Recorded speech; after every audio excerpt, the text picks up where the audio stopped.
আসসালামু আলাইকুম বন্ধুরা, কেমন আছেন আপনারা সবাই? আশা করি ভালো আছেন। জি আলহামদুলিল্লাহ, আমিও ভালো আছি।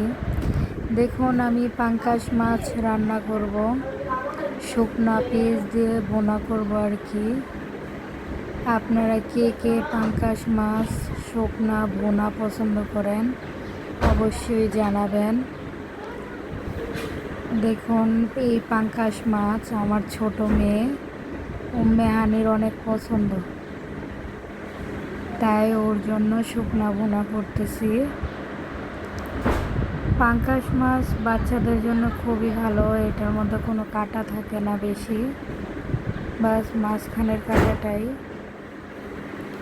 আমার ছোট মেয়ে অনেক পছন্দ করে, তার জন্য এই শুকনা ভুনা করতেছি আজকে। দেখুন আমার রান্নাটা কেমন হয়েছে অবশ্যই জানাবেন, কারণ দেখতে সুন্দর হলেও খেতে ভালো লাগে।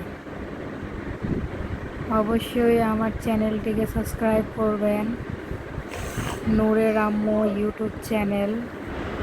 আর আমার কাঁচামরিচ দিয়ে দিয়েছি, আমার পেজের মধ্যে লাল লাল ফলো করে রাখবেন আপনারা। আমার রান্নাটা হয়ে আসছে। দেখুন আমি টমেটো মশলা দিয়ে দিলাম সব কিছু, কারণ তরকারির মধ্যে টমেটো দিয়ে স্বাদ মতন লবণও দিয়ে দিলে অনেক ভালো লাগে, আমারও খেতে অনেক মজা লাগে টমেটো দিতে। আমি টমেটো অনেক পছন্দ করি, এর জন্য একটু লাল লাল হয়ে আসে। আপনারা টমেটোকে পছন্দ করেন অবশ্যই কমেন্টে জানাবেন। দেখুন আমি মাছগুলো দিয়ে দিলাম, আশা করি আপনাদের সবার ভালো লাগবে, দেখতে থাকুন। এই এখন আমি ধনিয়া পাতাও দিয়ে দিব, এই যে কত সুন্দর, দেখুন কত সুন্দর হচ্ছে। আমার রান্না প্রায় শেষের দিক, দেখতে থাকুন।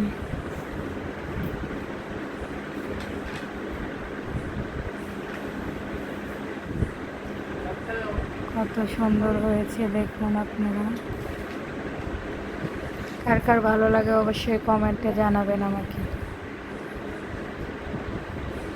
আর যারা এখনও আমার চ্যানেলটিকে সাবস্ক্রাইব করেননি অবশ্যই সাবস্ক্রাইব করবেন।